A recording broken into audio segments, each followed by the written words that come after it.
Guys, welcome to another episode of the Meaning of Podcast. This is the podcast where we get into the deeper meaning of your favorite film directors working in Hollywood. I'm Ace. This is RB3.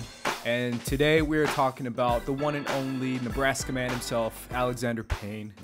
But before we do, we want to be reading your comments from last week's episode. And last week, we did an episode on Guillermo del Toro, also known as Willie the Bull, as our friend JT would say.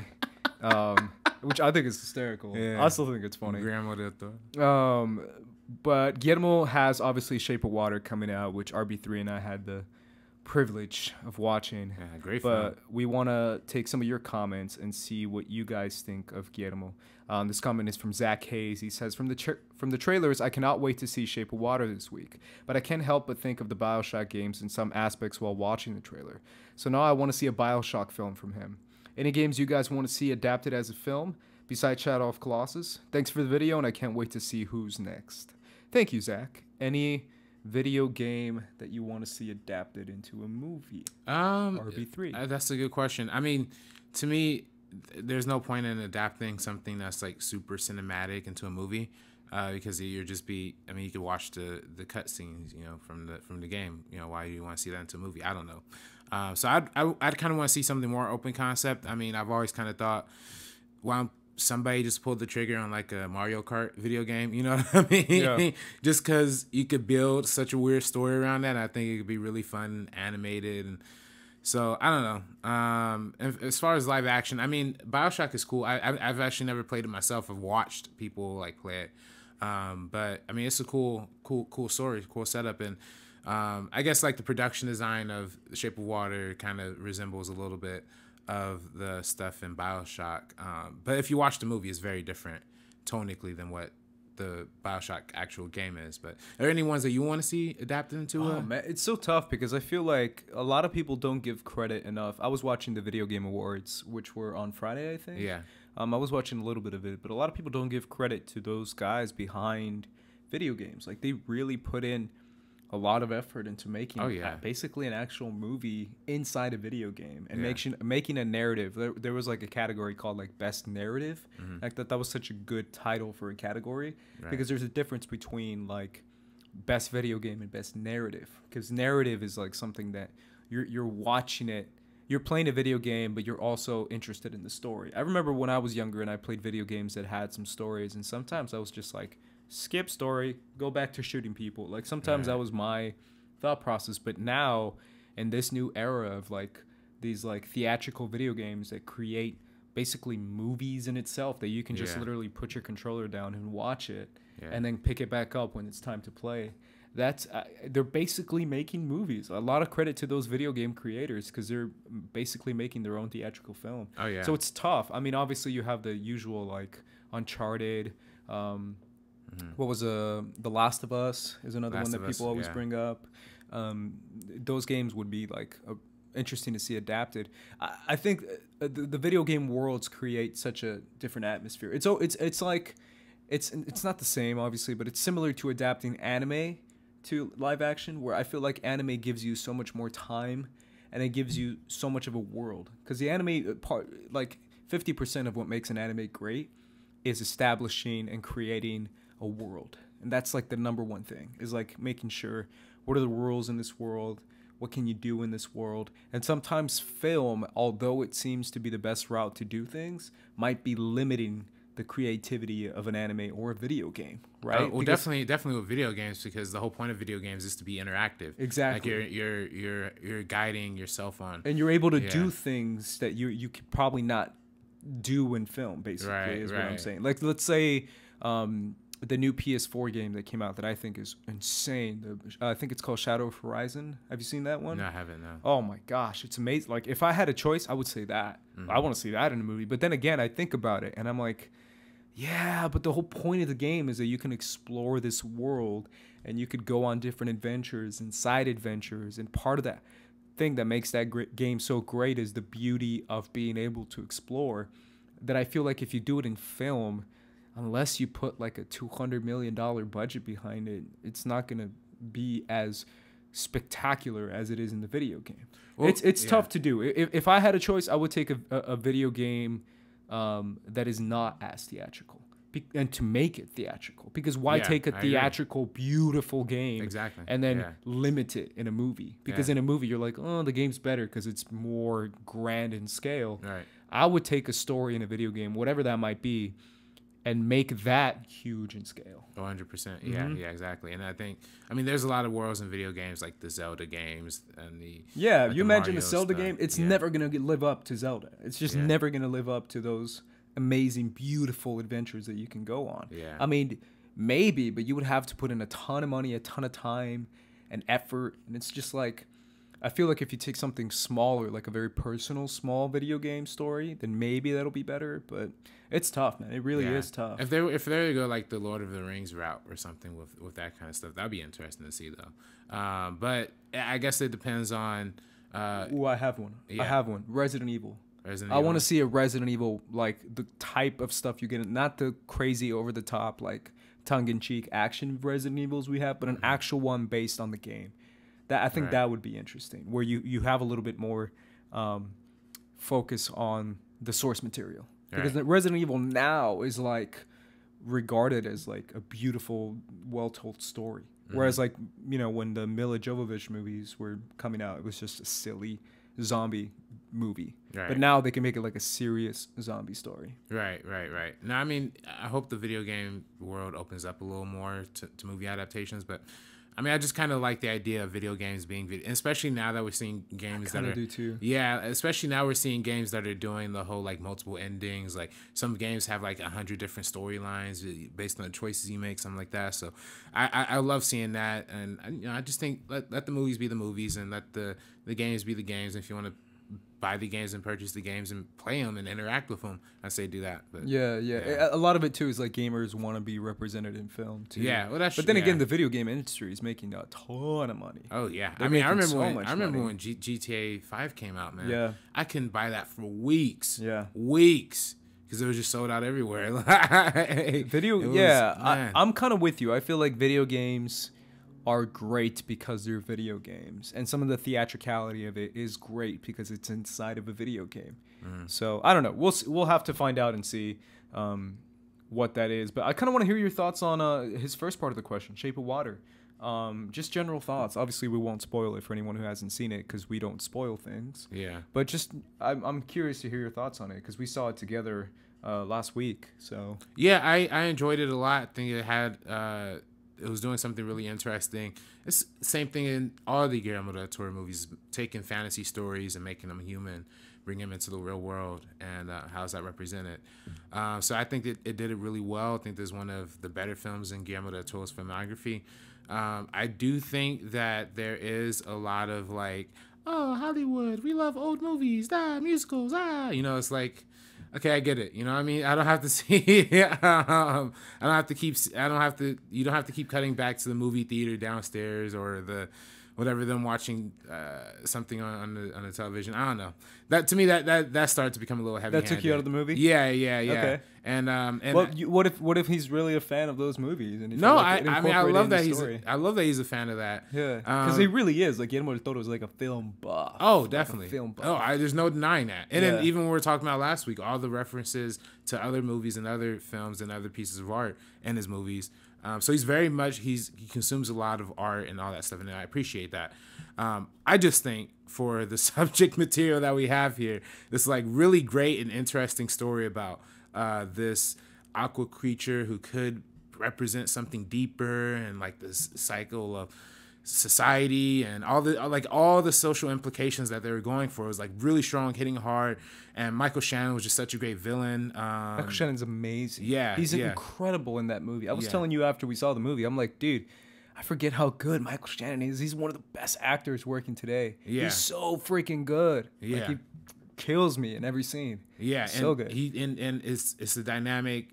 Because you get a visit into his like home life and you see like, oh, this is where a guy like this could start going crazy. You know what I mean? So there's a lot of great stuff they're going into. But that being said, it's like when they have to cut away to like them watching like Shirley Temple or whatever, it's like, what am I doing? But That's such a small point. It's a great movie. It probably will make like my top 10 list or something. Okay. I'm not sure, but to me, it's like, yeah, we have to pander to the Oscar voters and the 80-year-olds and the people who vote for the Academy Awards, just to make sure they like this movie too. So, got you. You feel like that was a little bit of pandering towards? Yeah. Definitely. Yeah. All right. Yeah. I see how that is. I feel like to me, I still think the best part of the movie is the performances. Yeah. Sally Hawkins is great. Richard Jenkins is so freaking good. I had to like turn to you and turn to some of my friends and be like, yo, that guy's amazing. Like, where did he come from? And he's like been acting forever.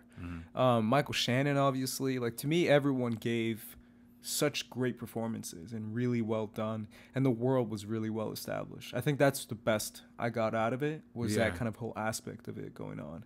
And a lot of it too is the production design. Oh yeah. Well, I definitely think when you talking about production design, this is like the best I think I've seen pretty much all year, honestly. Blade Runner 2049? What? Come on, man.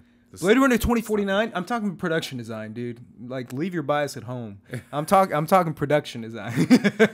Good production. You can't tell me it didn't have great production design in 2049. 90% of the sets were empty. That's all I'm going to say. That's all I'm going to say. Man. But the production design was incredible in 2049. It was so good. You watch the original Blade Runner, and it's so different in terms of production design. You know what I mean? Disagree. I totally disagree. When you watch a Ridley Scott movie, or any Ridley Scott movie, the frame always has like a million things happening. Sure. And within it. Sure. And wait, hold up. I keep talking like negatively about Blade Runner 2049. I think it's a good movie. Well, it's a great movie.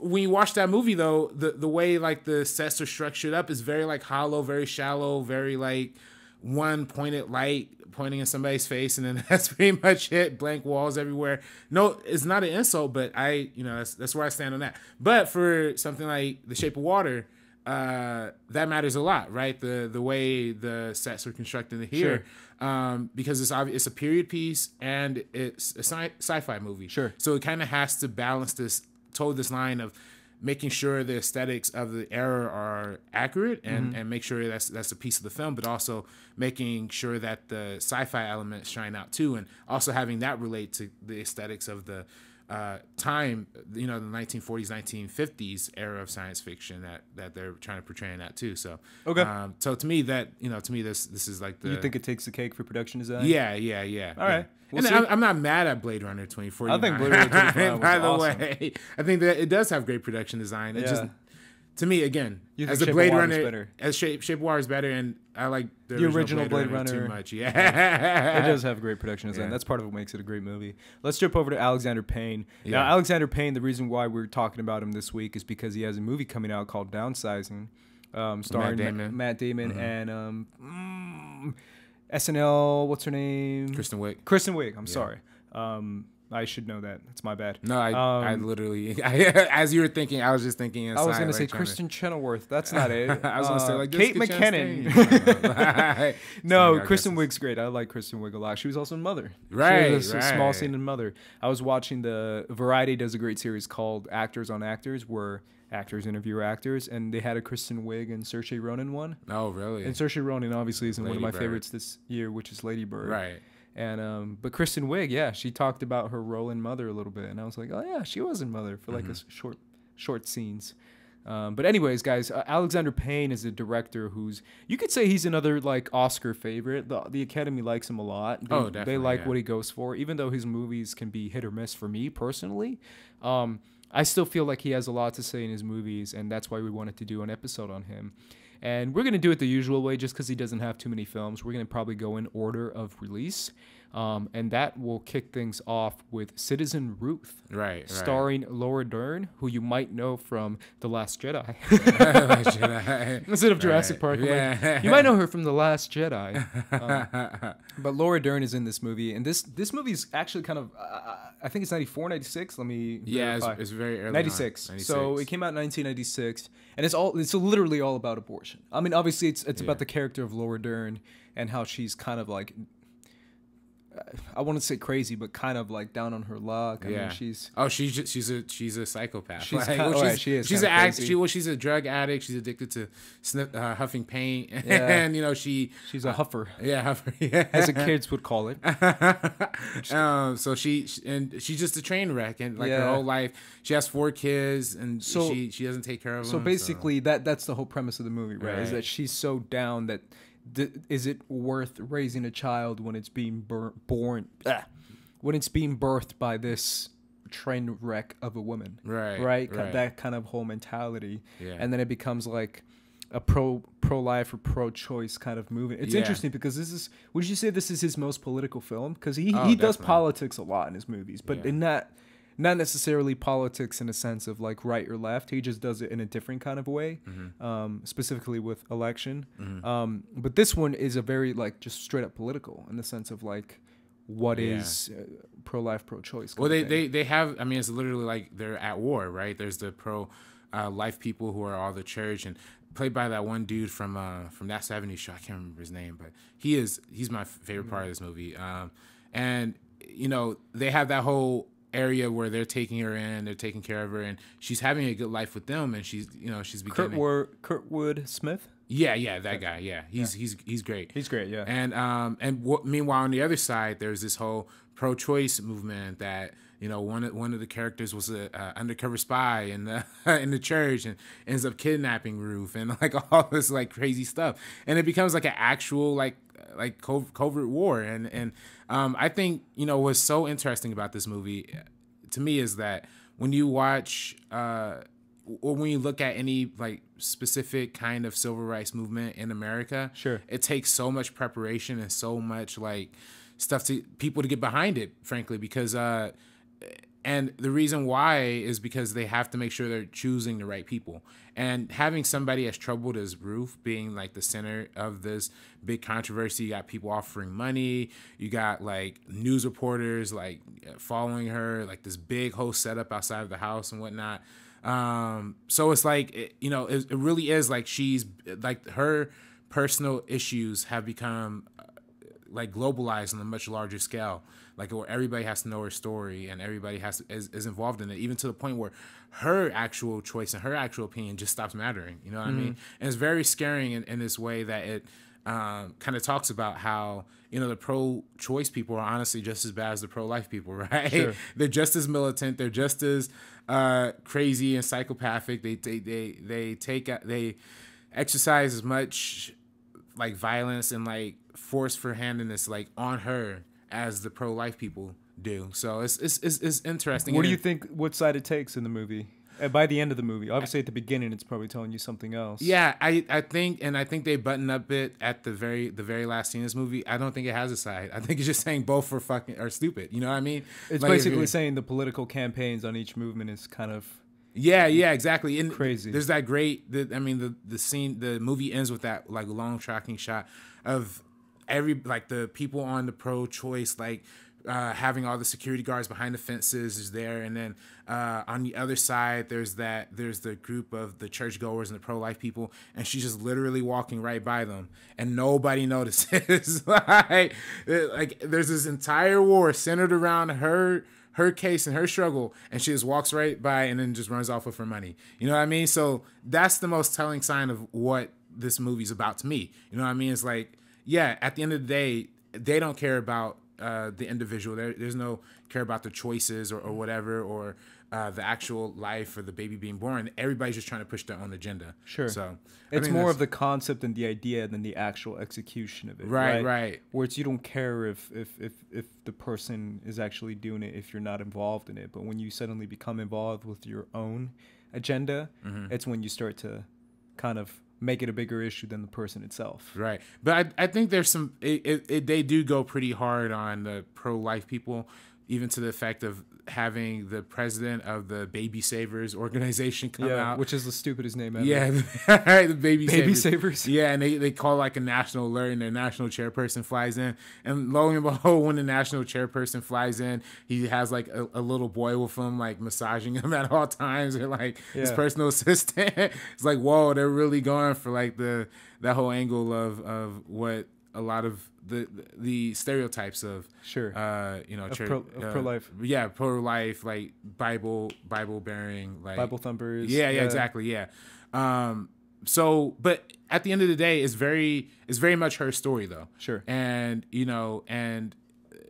especially the film, spoiler alert, obviously, I told you the ending, but there's also the whole fact that it ends with her also having a miscarriage. So at the end of the day, there wasn't a choice to, even for her to even have, you know what I mean? Like, everything was just working outside of her hands. But she's just trying to get it for her own personal gain, so, and she's dealing with the conflict of being, wanting to have a baby, but also not being well fit to be a mother. So do you feel like your own personal opinion of this film, anyone, I'm talking about people listening right now or people watching right now, you, me, anyone who watches this movie having their own personal idea on this extremely like delicate topic, to say the least, because this is like the most freaking crazy topic still today, in the sense of like, even like, look at the Senate race, which obviously by now it's happening right now. So we'll probably have a winner between Roy Moore and Doug Jones in Alabama. All right. But I think it takes place on right now. Sorry, breaking news right now. Right. Whatever happens today. But based on what happens today in that Senate race, the special election that's taking place, how much of it comes down to even just this issue?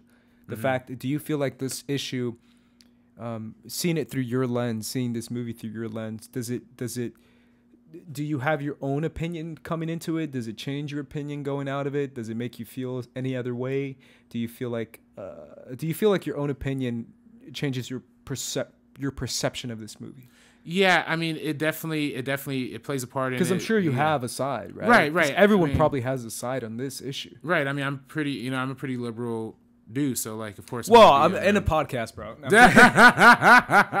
Yo, that's my. I did not know. This is breaking news. This is breaking news for me, dude. Right. What the hell, dude? You never told me this. Yeah, it's not like I didn't call Batman a Republican. I didn't say that. But no, Batman. Yeah, you remember on the Zack Batman episode? You remember? What you got against Batman, bro? Hey, Batman's my brother, man. And Batman v Superman, he's a Republican. Yeah. That's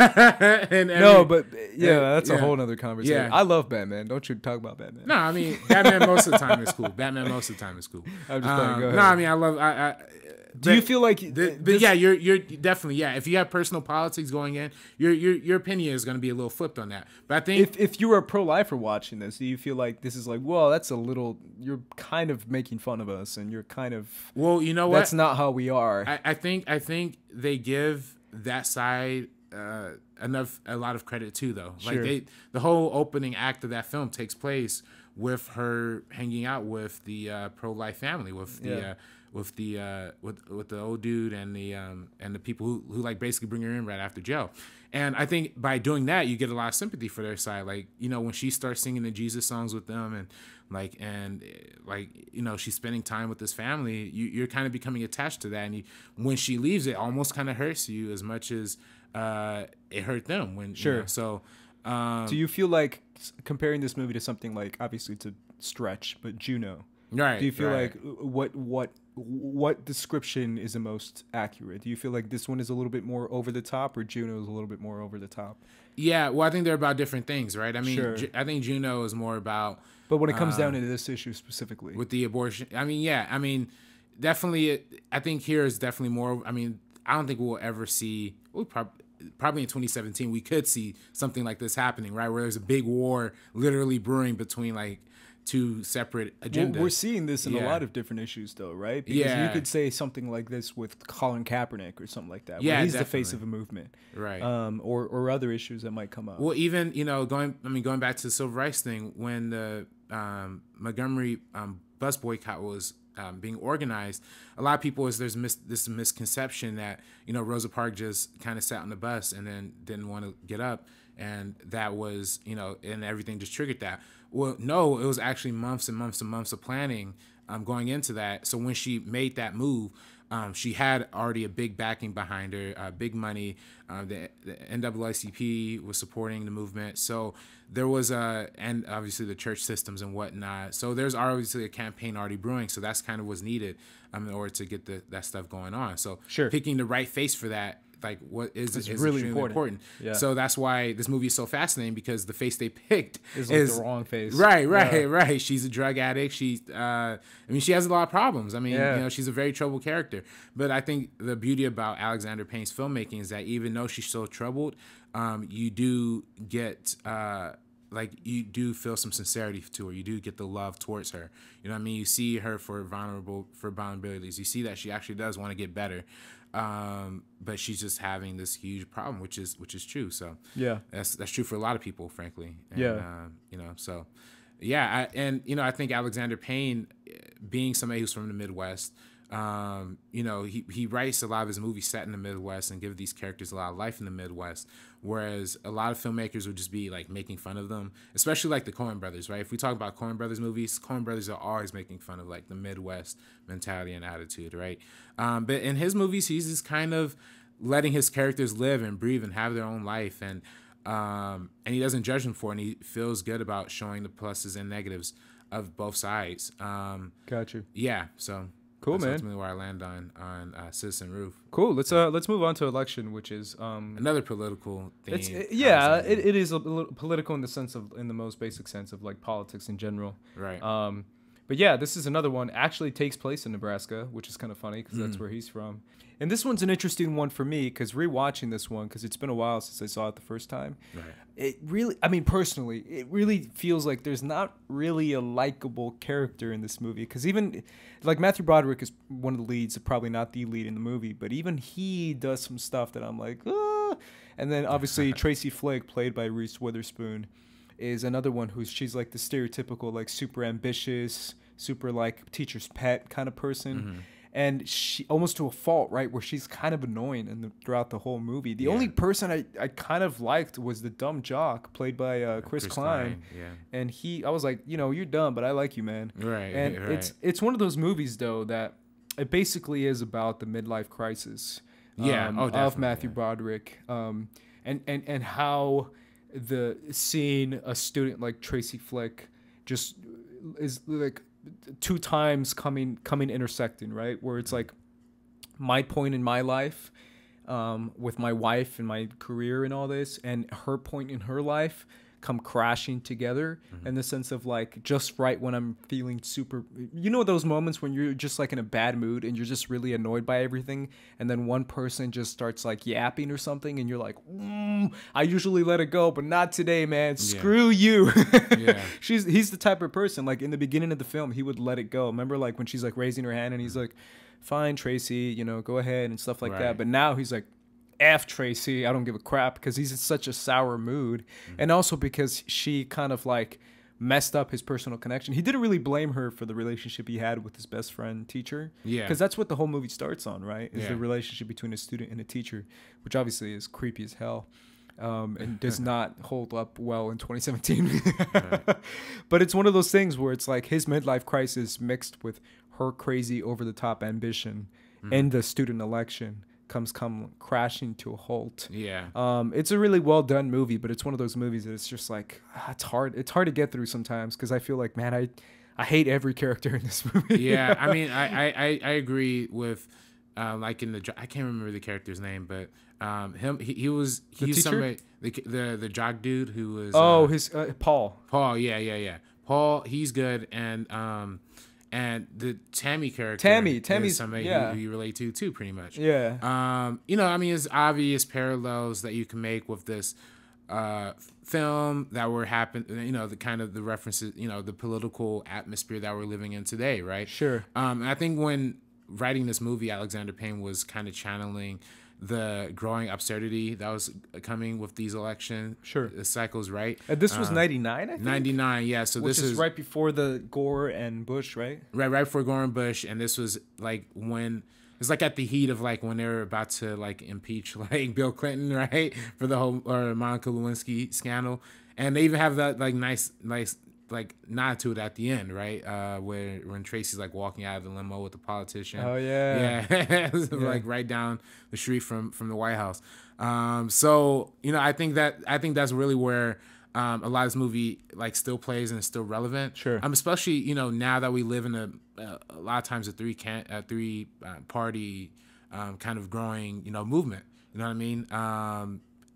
And especially somebody like Tracy, who just frankly, kind of, if you're relating it to modern politics, it's kind of like the Hillary Clinton, in the way that, it's like I could see that her personality just chills, like just feels unauthentic and like super annoying. Annoying. Yeah, exactly. Yeah. Like literally vote for the other person just to spite Tracy. Right. Exactly. And again, that's where, that's kind of like right now. Right. People are like, I just hate Hillary Clinton. And I'm like, oh yeah, she's kind of annoying. yeah. And that's where somebody like Tammy comes in. Yeah. And then like she's kind of like the off the wall candidate. Sure. Of course, she's not like as like obnoxious as like Trump or anything. No, she's not insane. Yeah, but she does have that like underdog, like, oh, fuck the system, fuck this, like all that, and she's playing on that, and that's what gives her a lot of success.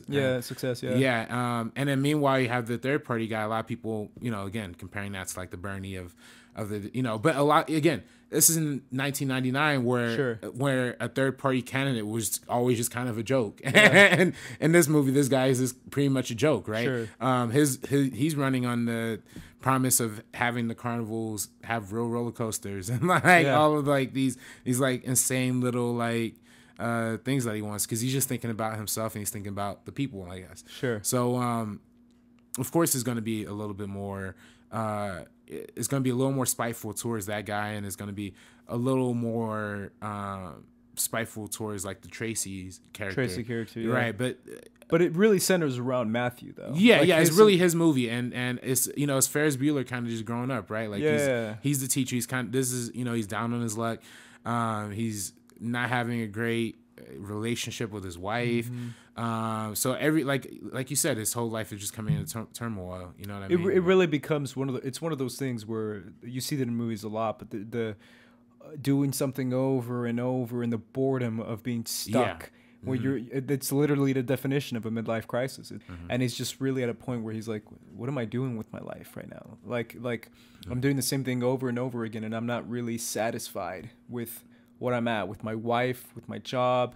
I'm 40 and I'm doing the same thing over and over. So it's him having to deal with this, and then the bad decisions that come down the line, right? Right. But that's exactly what his friend went through too, where it's the irony of like the friend kind of threw his life away to make a stupid decision and get in a relationship with a student, and that threw his life away. And now he's kind of like understanding where that emotion came from, where that bad decision brews from, because it brews for a while, and it stems from basically boredom and semi-depression of your life and your unsatisfaction with what you have, and you suddenly want to spice it up a little bit. So you're like, I'm gonna get an affair. So he does, and obviously that kind of ruins his marriage. And then from there, his job at school, his frustration with Tracy, and his like just annoyance. And it really is. It's so relatable, dude. Because there's certain moments in the movie when he's like, when he sees her jumping around and smiling, and he's like, you know what, screw you. Right. When I'm like, I've been in those moments where I've known people like Tracy, and you're just like, oh,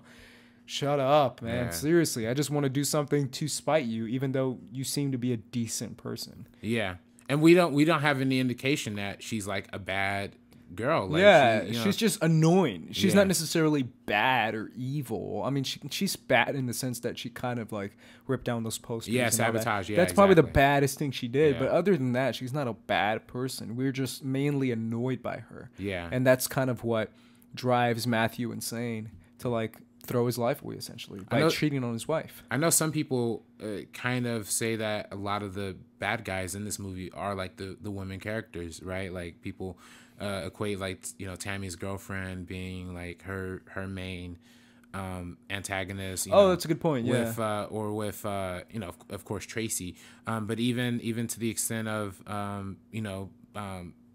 Matthew Broderick's wife, just kind of kicking him out and just like dumping him. It's it's like seemingly all of the choices that the women make in this movie end up resulting in like the dudes losing out or whatever. You know what I mean? Yeah. Or just bad things happening. Sure. So I mean, there's that whole criticism. I mean, do you like? No, not at all. Because to me, again, I was like, besides Tracy, because she's just annoying. But to me, I don't think his wife did anything bad necessarily. Yeah. I mean, he did something bad because he cheated on his wife instead of talking to her. Yeah. Like the whole time I was watching that scene, I was like, really? You can't just talk to your wife? Like, I don't know. To me, it's just common sense to not cheat on your spouse. Because that's something that you probably shouldn't do. And if you're thinking about doing it, maybe tell them, be like, hey, I'm kind of bored with this marriage. That's a little bit more honest than just being like, I'm not going to tell her and I'm going to go cheat on her with another woman. Right. That to me is just common sense. Yeah. Yeah. I think, I don't know. Yeah. I definitely think the movie plays on like the compliancy of some of these people. Right. Like, sure.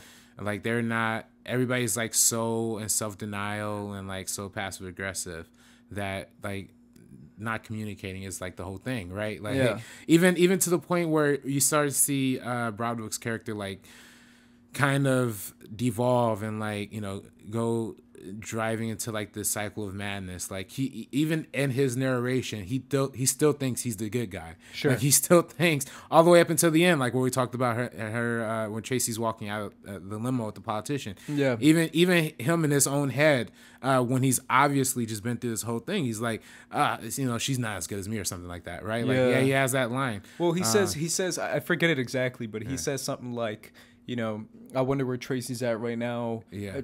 Trying to reach a goal and never really satisfied with her life. Exactly. Yeah. Where she's never satisfied in the sense of like everything she does, no matter how great she thinks it might be, it's never satisfactory. Mm-hmm. Where it's never going to be enough for her, and it's always going to be an itch that she can't scratch or something that she can't accomplish. Right. Because she's always trying to reach for something, and it's just emptiness. Right. Which in a way he's kind of right. I mean, he's wrong and right at the same time, where it's like, yeah, but at least she's doing something, you could say, to counter that. But then you're like, I know people like that who are just like doing stuff constantly and they're just empty inside, mm-hmm. where they're just not really satisfied with the life they're living, right? Mm-hmm. Where as far as you can meet a guy who has a simple job, like, I don't know, working at a grocery store, and you might think, oh, poor that guy.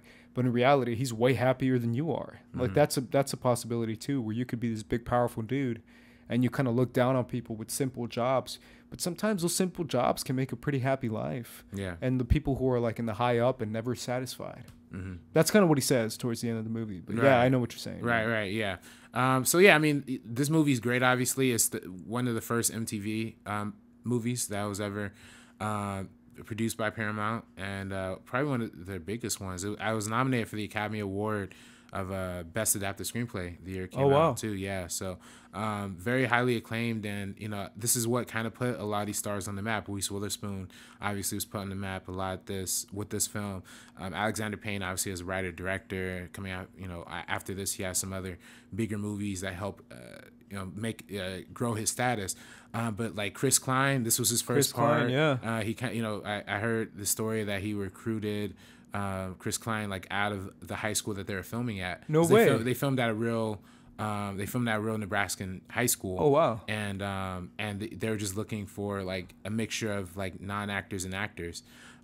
So good for him. Yeah. So he came. I mean, he's a big dude, so he already has like that jock look because he's like a big freaking dude. Yeah. And you know, obviously now then he went on to do American Pie. And then a few other things, and you know, became a legit, not a star, but an actor. He became an actor. Yeah. Good for him. Yeah. So again, this is a movie that put a lot of people on the map. Sure. Put MTV movies on the map, and director, writer, stars. So I'm all for it. And it's probably to me it's probably the most rewatchable of Alexander Payne's movies.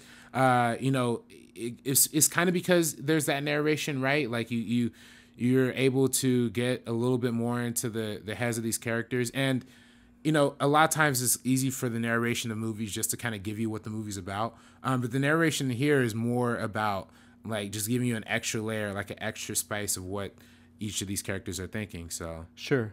So I think ultimately, you know, of course, and they use, like, the freeze frames. It's most stylistic out of any Alexander Payne movie, definitely. But it you know, is probably, I think, one of his more bigger commercial ones too. I mean, we're gonna talk about the Descendants in a little bit, but yeah. So this is a great motion picture. Yeah, this is definitely one that because I've mentioned before that he's hit or miss for me. This is definitely a hit for me, personally. And obviously there's a lot of other great things in the movie. Like Tammy is funny and she has some moments in there. She's hilarious. Where her parents are like, you're going to Catholic school, and she's like, oh. damn, that's actually really good. Yeah. She's like, it's an all-girl school, and you're gonna hate it. And she's like, okay, cool. I mean, this is awesome. Right. But I thought that was kind of a funny moment. And they had that moment with Chris Klein's character when he's like, Tracy, or somebody was like, Tracy ripped down all your posters. Like, oh, that seems like a really hateful thing to do. I hope she's all right. Stuff like that. But don't you like? I like that guy. Yeah, just because he seems so nice, and you could relate him to like an actual person. Where you're like, I've known people like who are that nice. Yeah. That's kind of the stereotype of like the third party candidates in like modern politics, right? Like, just a nice guy who's just like, not really having much to say. But of course, that's the stereotype. If you start looking deeper into the politics people. Yeah. Do your research. That's all I'm saying. Yeah. So again, this movie is very relevant in terms of like the even portraying high school politics as a real election. Sure. Kind of almost starting to resemble more and more of what the actual politics and elections are looking like. So I think it's interesting on that front. Yeah, that's a very good point. Very good point. All right. Let's move on to his next film, which is. Because I had it pulled up and I lost it. About Schmidt? It is. It is actually about Schmidt, yeah. Starring the great Jack Nicholson. Who in this movie, it's crazy because we usually, I wouldn't say he's officially, is he retired? He's not retired. I don't know. But he kind of just hasn't done a movie in forever. Yeah. This is one of the movies though where he's still like in his, what year did this come out? 2002. 2002. So he's still like, he's an older Jack Nicholson. Yeah, right? yeah. But he's still very much like, a very respectable actor, an actor definitely. who always pulls his heart and soul into this movie, and he obviously does in this movie as well. It's pretty much centered around his character, and he's going off to his I think it's daughter's wedding. Yeah, his daughter's wedding, his only daughter. And it's mainly about his kind of mental, like, capacity and basically where he's at mentally in his life. So what do you think about this movie? Because you recently watched it. I watched rewatched it, and it's definitely, this one divides a lot of people even within like the film community, right? Like especially in film school, because even film school nerds are just gonna say, oh, this one's kind of boring. Like it's a little bit slower than most Alexander Payne movies. About 2 hours 9 minutes. There's some moments of comedy, of course, and it works a lot in that respect. But I think that a lot of people look at Nicholson's performance, though, and that's the real highlight of this movie, because he, is when you watch Jack Nicholson on screen, you're always expecting the 11, the 11 out of 10, just cranking it all the way up. You know what I mean? And this is by far probably his most subdued performance you're ever going to see out of him, because he's just holding and hiding all this resentment and pain, and you can see it clearly from like scene to scene. And of course those moments come out a little more expressively when kind of talking about the voiceover use and election. They have that whole motif in this movie about like writing letters to the I don't know if it's like the African kid, I don't know if the kid's African, or I don't know what country the kid that he's writing to from, but he basically donated to like one of those like TV commercial deals, like donate to save a kid in Africa. Yeah. So he just uses that as an excuse to just write letters to express himself. Yeah, express himself. Yeah. So again, we get a lot of those like monologues and moments, but it ultimately becomes so effective that once you see him actually start to interact with people, you're looking and reading his face just to see like those little moments of anguish and pain. And a lot of it too is on the direction of Alexander Payne's, and the close-ups he does on his face are great in this movie. Oh, definitely, like you feel like his little micro expressions that Nicholson is so good at doing. Right. He's great at micro expressions. Oh, like making definitely. Tiny little movements of the face that express to you what he's feeling. And obviously a lot of it is the eyes as well. Mm-hmm. But that's like the basis of acting, is like it's all in the eyes kind of thing. Mm-hmm. And Nicholas is obviously great at doing that as well. But it's also like, do you feel like there's a common theme between Alexander Payne's characters?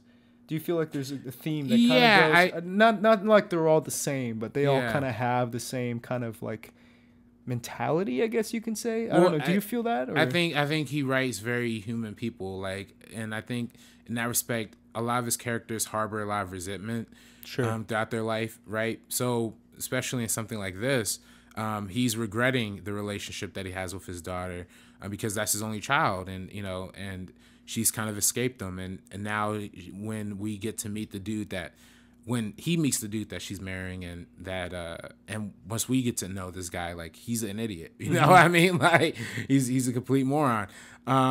So like, and you know, for him seeing that is like, he kind of feels bad that he wasn't there to kind of guide her path into dating somebody, I guess, respectable. Sure. So it's interesting in the respect that you get a lot of deep character moments like that, but even when he's like spending like little stuff, when he's spending time with his friends, or when he's you know, like I said, when he's like writing his letters, you get some real intimate like moments and like deeper understandings of what like he as a character is, his like internal conflicts are just going off the charts. Because remember, there's a great subplot in there where he is retired, like he is forced into retirement basically by his company. And you know, he kind of has to come to terms with, he doesn't, you know, it's not like he's like some legend at his job. He doesn't really have much of a legacy there. Another dude could just come in and replace him, and it'll just be like the exact same.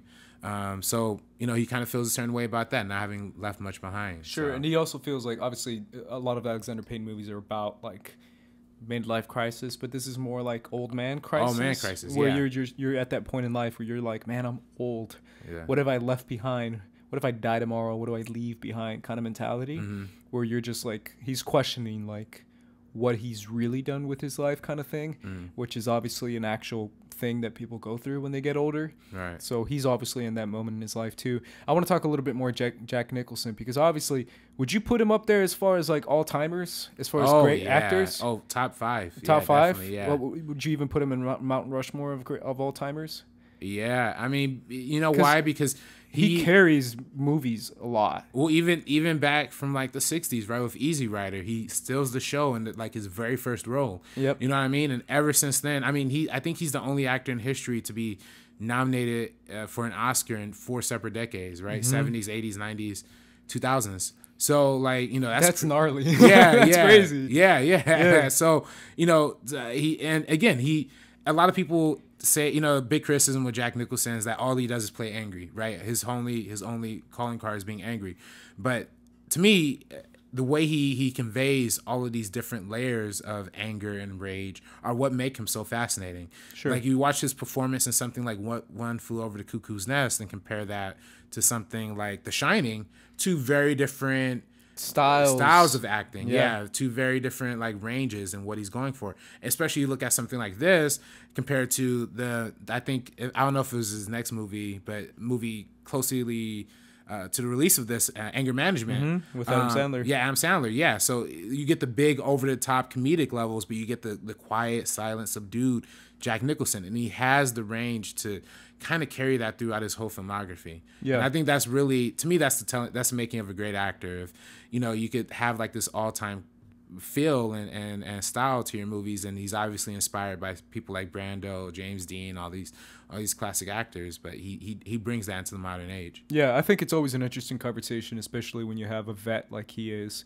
a veteran in acting, obviously, and you have a director like an Alexander Payne who's known for kind of focusing on characters and making the characters the center focus of all his movies, and the characters' tragedies, because they're kind of tragedies, kind of semi-tragedies, or decisions or bad decisions in life, or moments that they regret, which again comes up in pretty much all his films, I would say, in Alexander Payne's films. So a lot of the success of his movies are finding the right actor, right? Because that's kind of the whole thing, is like finding the right actor to express those kind of emotions. Right. And Payne is great at directing actors. Like that's another thing we talked about, Aronofsky being great at directing actors back in our first episode. He's another one, Alexander Payne. I would say he's a great actors director, where he can get performances out of actors that can, you know, carry on throughout their careers. Right. I think so. I mean, he does that in the next few movies as well. But I think even all of his movies, if I'm not mistaken,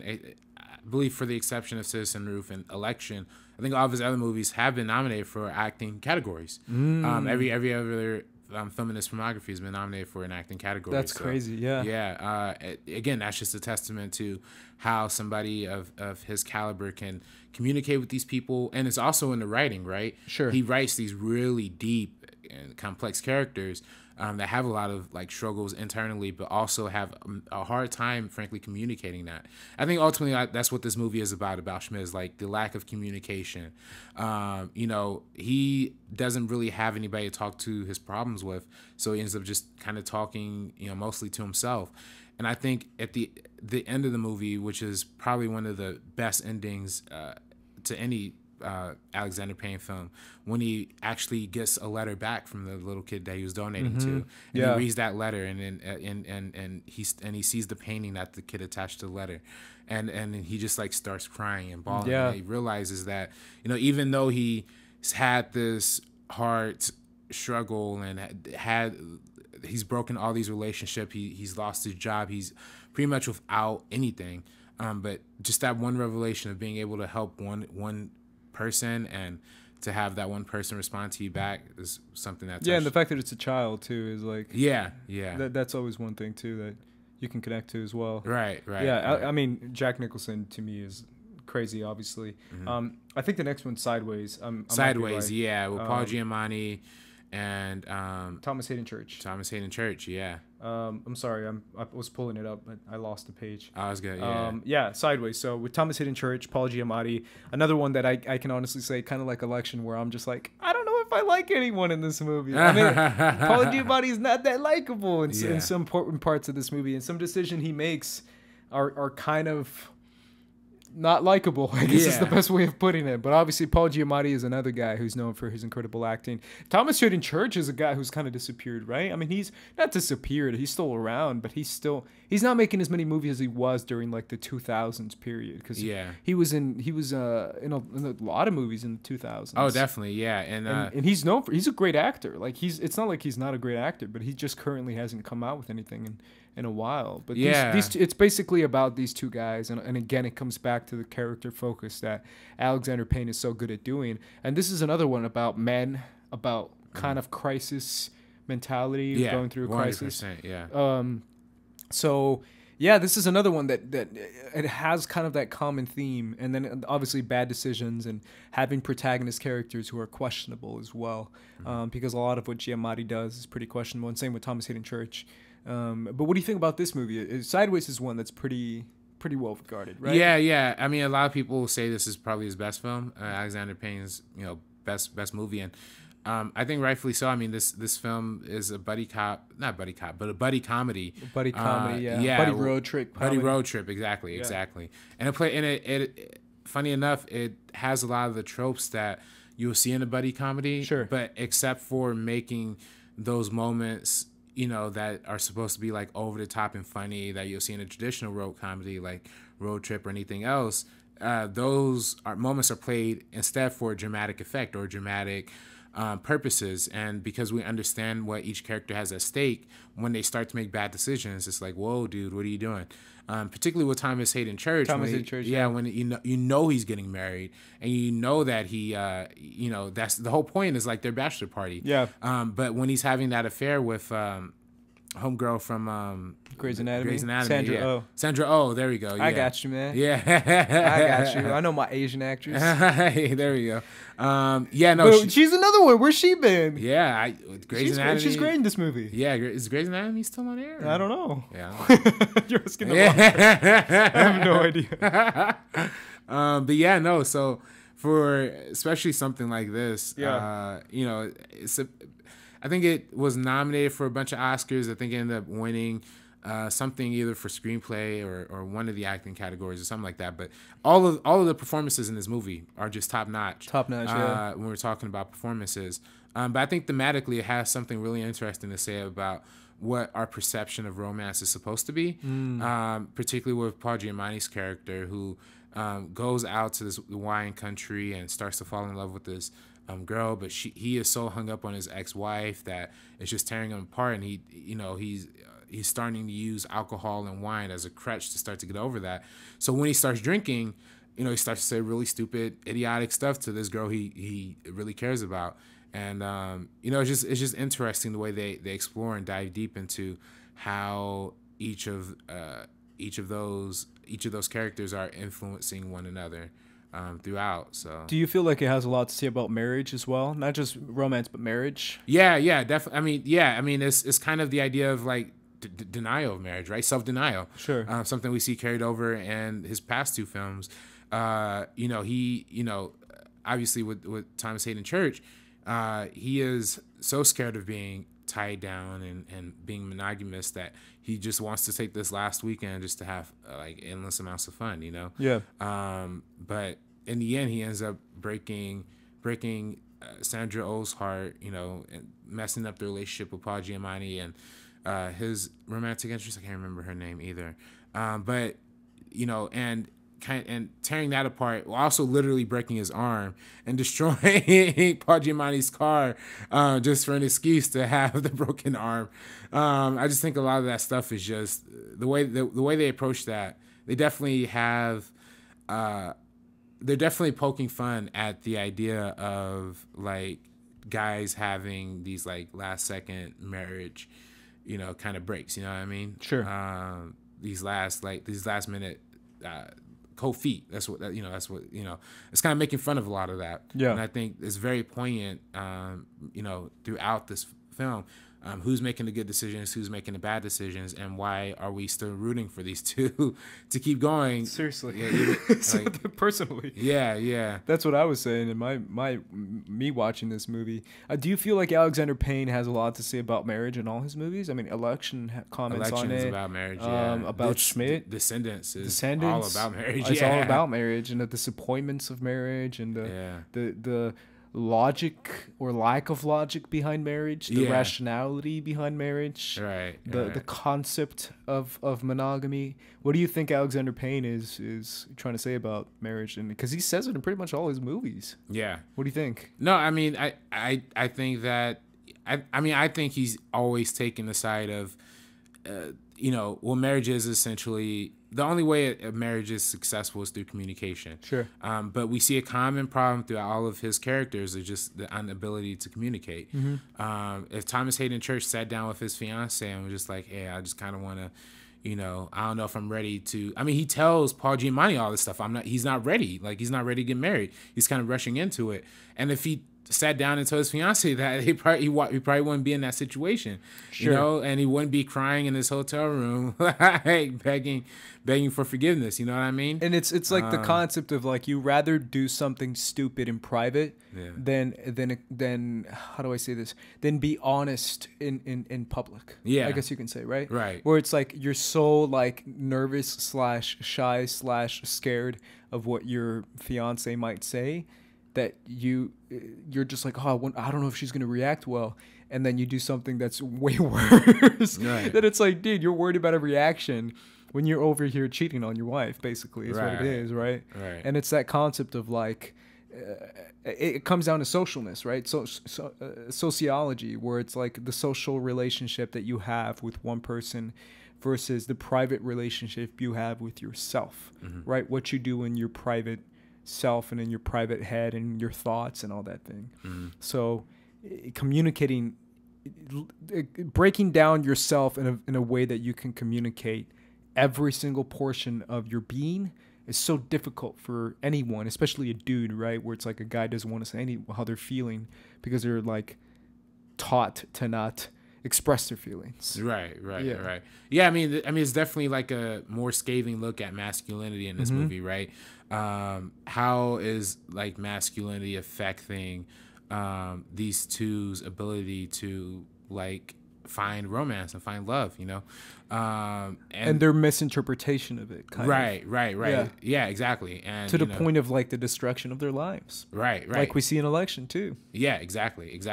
And I think, again, if these people were able to kind of talk to each other and find some acknowledgement in the fact that, Paul Giamatti's character does have a problem with alcoholism. Thomas Hayden Church's character obviously has like sex problem, he's like almost like a sex addict, right? Because he even mentions like that's not the first time he cheated on his fiancée in his movie. So there's a lot of layers to the way the characters in this movie are forced to interact with the environment around them. I think this movie's also brilliant just on the fact that it's set in like this beautiful wine country in California, with like these great like long shots of like the wine field, the wine farms, and all of this stuff. And you know, again, the whole idea of the use of music, like how it has that like little like tone of like European, like Italian, French, like kind of style. You know, like, you know, room music is really nice, and I think it fits with the like the elegance of like the tone they're trying to go for. Sure. And then meanwhile you have Paul Giamatti's character, Paul Giamatti, just kind of being like this schmug who's trying to fit into that, and he obviously has a lot of knowledge about wine tasting, but you know, it's, you know, he's dealing with his own self, and it comes back to like how a break in your life or in your expression or your whether it's marriage or midlife crisis or personal crisis or whatever it is,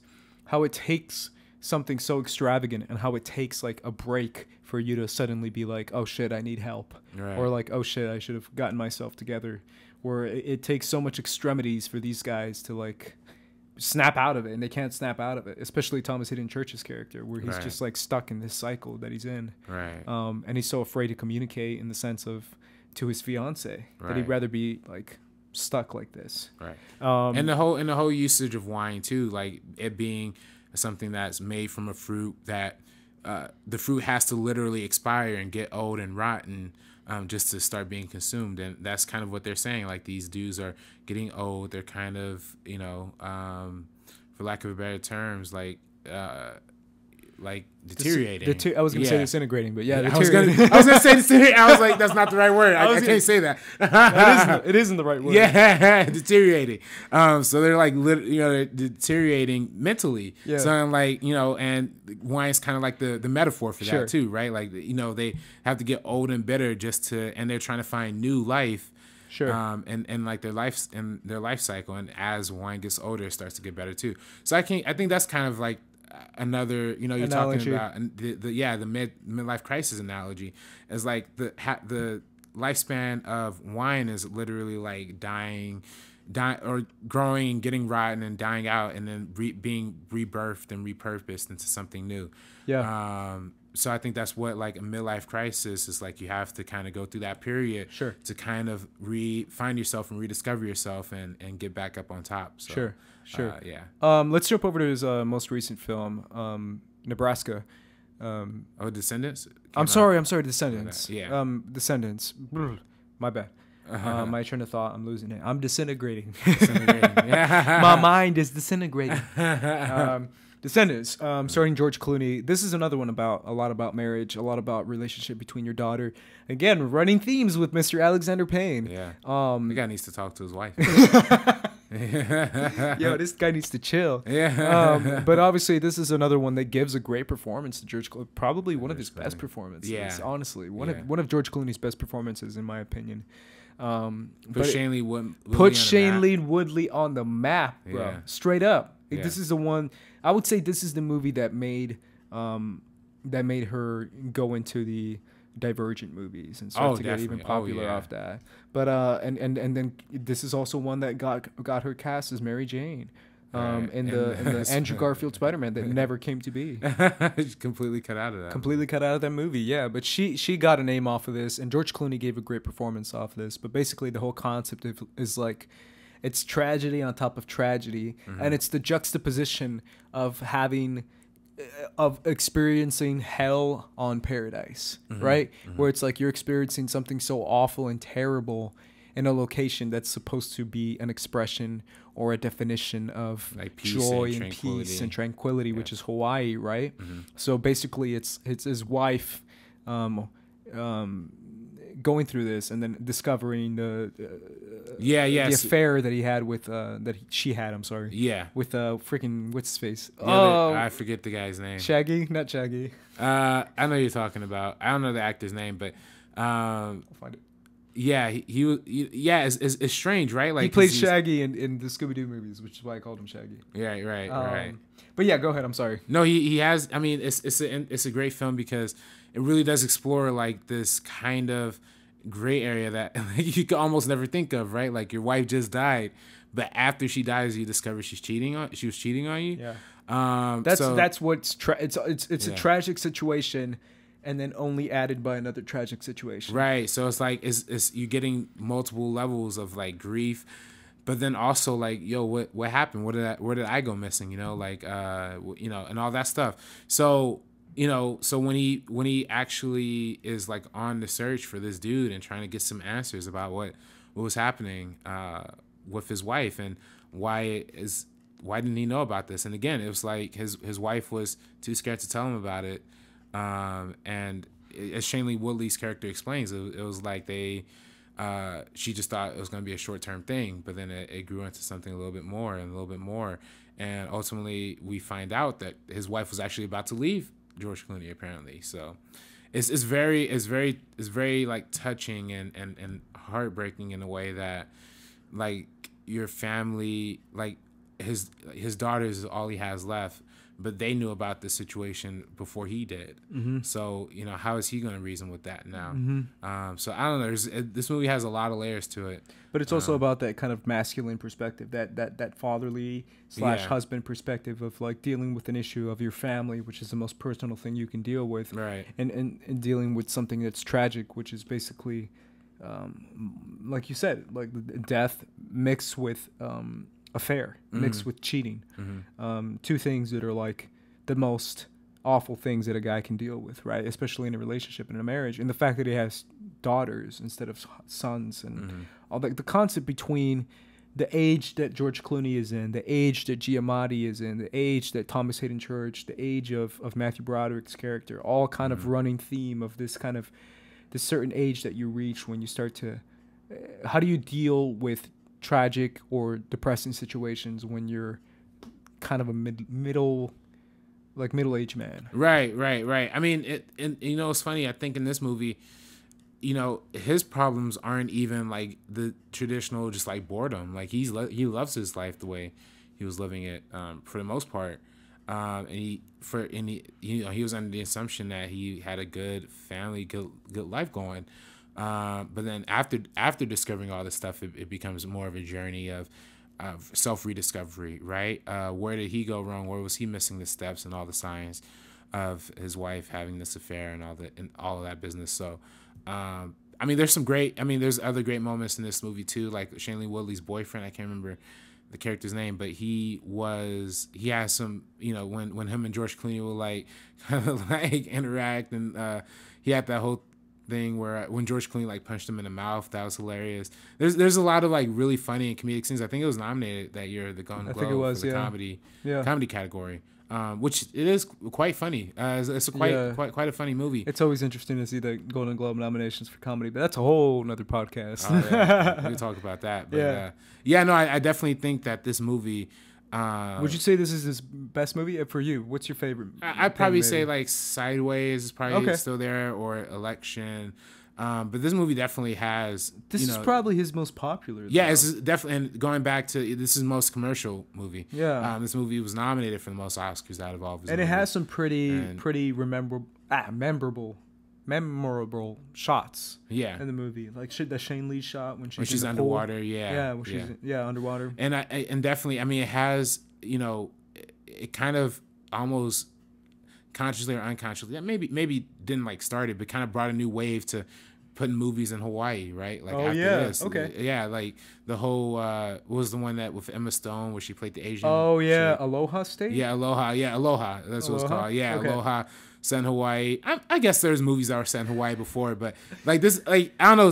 For some reason, for me, I started noticing there's like an uptick of like different kinds of movies, I guess, set in Hawaii. But there were, this movie it explores the side of Hawaii that we don't see a lot, like the actual family home. Mm-hmm. A lot of times when we see Hawaii, we're familiar with Honolulu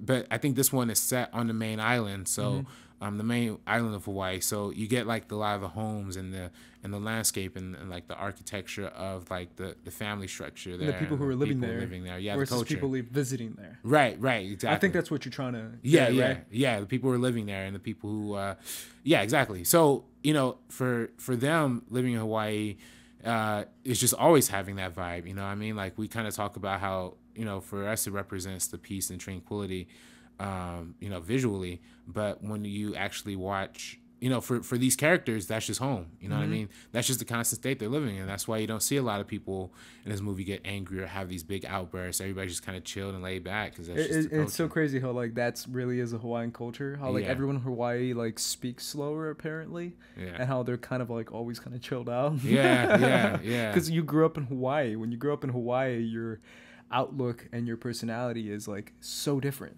Like you imagine like someone from Hawaii versus someone like in New York or something like that. Like the contrast between the two is so different. Right. It's interesting. It's interesting that they kind of stay true to that in this movie. For sure. Any other thoughts on Descendants? No, it's a great. I mean, this is one of his more recent ones, and like I said, got a lot of Oscar attention. It did. It got a lot of Oscar attention. I think it even won another screenplay win for Mr. Payne here. So. Let's go to his most recent film. The reason why I'm kind of trudging along is just in case we want to take some of your guys' questions. All right.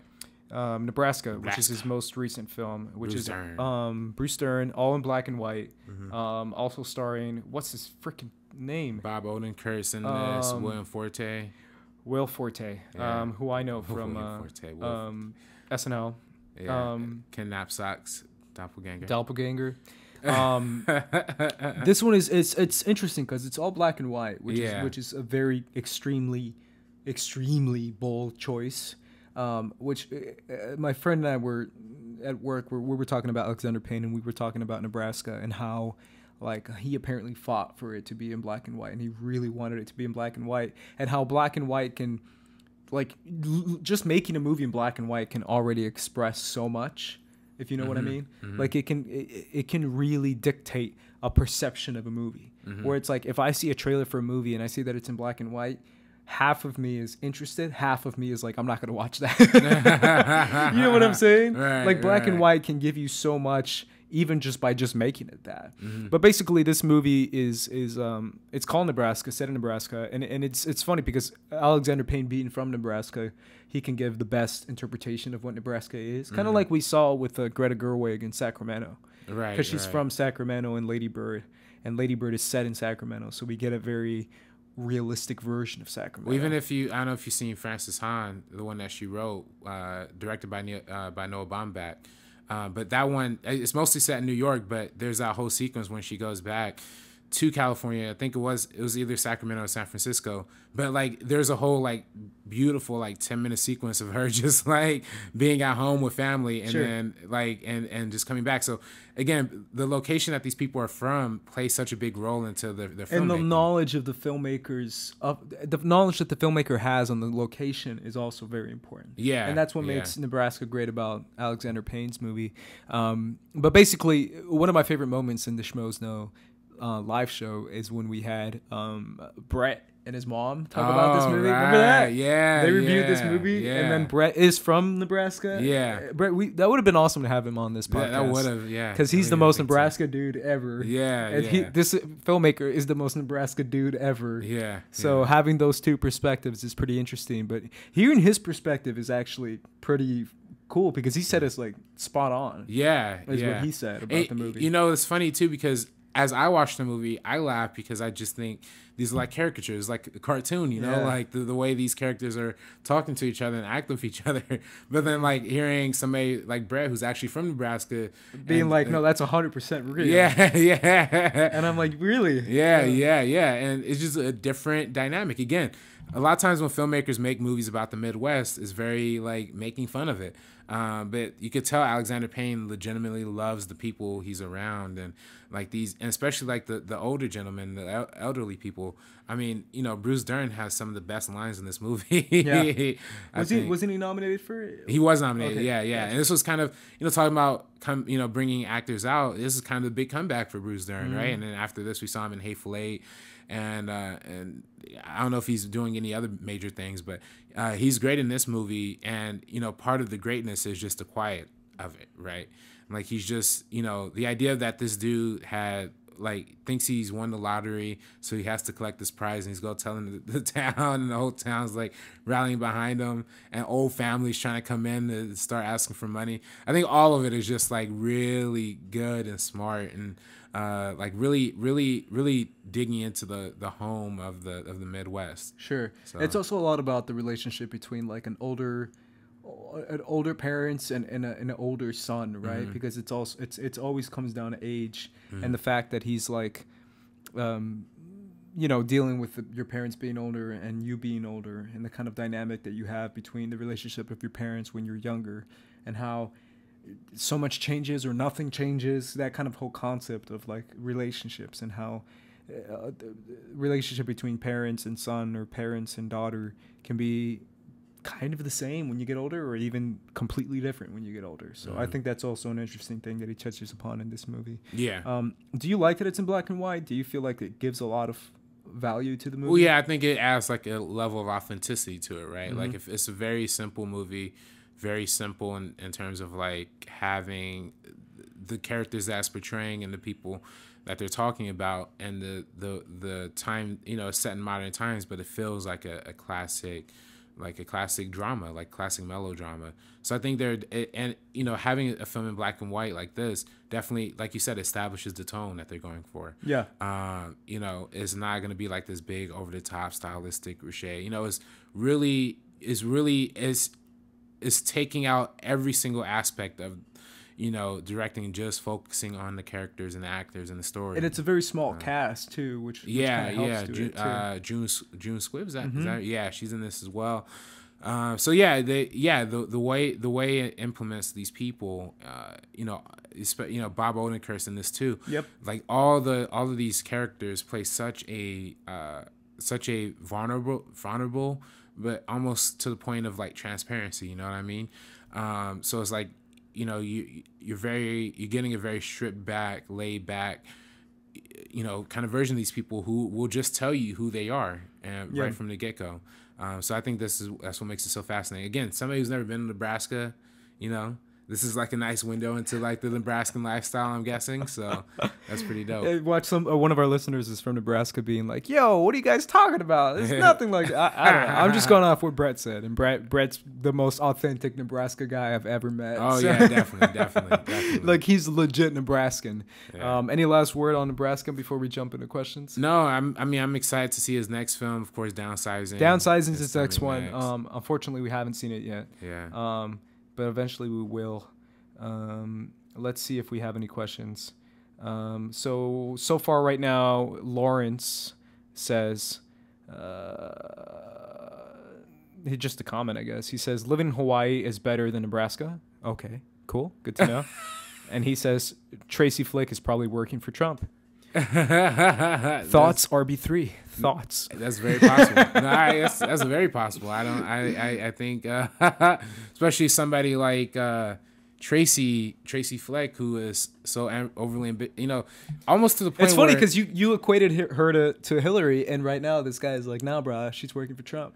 Now, listen, what Tracy, when I compare her to Clinton, I'm really comparing her to like establishment. I know what you're people, saying. You know what I mean? I'm totally messing with you. So people are gonna, of course, those same people who are just so hungry to get to the top and ready to get the places of power, they're gonna be working for these kinds of people, right? Yeah. So I just think it's funny that. And again, you see her hanging out with politicians. Sure. I don't know if it's necessarily for the right reasons or not, but I guess that's left to be seen. But sure. Yeah, she definitely. I don't know. I don't know if she'd be working for. I don't know if Trump even hires women. I don't know. Of course she does. The Trump supporters are gonna. No, I mean he has a ton of women. He has a freaking press secretary, whatever her name is, and then he has the. I forget their names. Huckabee. The education lady? Yeah, no, not education. Press. Yeah. I know what you're talking about. Yeah. No good either. So, you kind of want. I don't want to get the political. I'm sorry. I love how you're like, never mind. Yeah, you literally said nothing in a minute because you're just like, nah, man, I'm not gonna talk about it. I want to take away like 50% of our audience. You know what I mean? Like. No, but it's interesting to see the political perspective because there's always a different political perspective on different issues and stuff, and personalities and how different personalities can match different perspectives. I don't know. I'm kind of with. I watch a lot of SNL, so I'm kind of with Michael Shea when he's just like both sides suck. Yeah, Democrats, you guys suck too. Yeah, we're all the same. No, we're all just politicians, and you guys are all just shady anyways. Yeah. And with that, that's our podcast for Alexander Payne. It's the best ending to a podcast. We love you guys, whether you're on the right or you're on the left. We love you. We love America all the way. Let's not make it great again. Let's don't take away our guns. But anyways, guys, make sure you guys leave us a comment. Let us know what you guys think. Let us know what filmmakers you want to see. Obviously, we're doing Miyazaki eventually. Obviously, we're gonna do a PTA. Obviously, we're gonna do a Nolan. And then who's another guy that I keep hearing about? Tarantino. We get Tarantino. We're gonna get a Tarantino one eventually. Yeah. But we want to hear from your guys' thoughts on this filmmaker, thoughts on the conversation, thoughts on what do you guys think of what Alexander Payne is trying to say. Let us know on Facebook. Let us know what kind of things you would want to hear in this podcast besides just filmmakers. What kind of perspectives would you like to hear, or what kind of ways that we can get you interacted in this podcast? Because we're new, we're learning, but we always like hearing from you guys, and we respect you guys, and we appreciate you guys listening every week. Yeah, and get ready for the Ryan Johnson episode next week. We're doing Ryan Johnson. So you better watch Brick. Everybody has to watch Brick. And by Brick, he means Last Jedi. If you guys want to check out a small indie movie, it's called The Last Jedi. It's as indie as Brick. Same budget, Same budget as Brick. Yeah. But anyways, guys, we're going to do a Ryan Johnson episode next week. So that means we're going to be talking about Looper and Brick. And obviously, we're going to give you guys a Last Jedi review. So make sure you guys watch that movie before you watch our podcast, because I'm sure you're not thinking about watching that movie at all.